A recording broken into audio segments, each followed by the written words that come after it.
మత్తయి సువార్త 11వ అధ్యాయము 11-15 వరకు. మానవులందరిలో స్నాపకుడగు యోహాను కంటే అధికుడగు వాడు ఎవ్వడు పుట్టలేదని మీతో నిశ్చయముగా చెప్పుచున్నాను.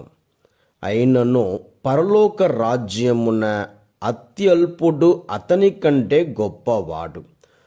స్నాపకుడగు యోహాను కాలము నుండి నేటి వరకును పరలోక రాజ్యము హింసకు గురియగుచున్నది, మరియు దుష్టులు దౌర్జన్యముతో కబళింప యత్నించుచున్నారు.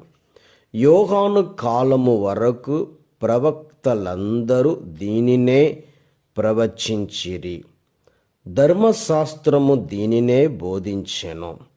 వీనిని అంగీకరింప మీకు సమ్మతమైనచో రాబోవు ఏలియా ఇతడే. వీనులున్నవాడు వినుగాక. ఇది క్రీస్తు సువిశేషము. క్రీస్తువా మీకు స్తుతి కలుగును గాక.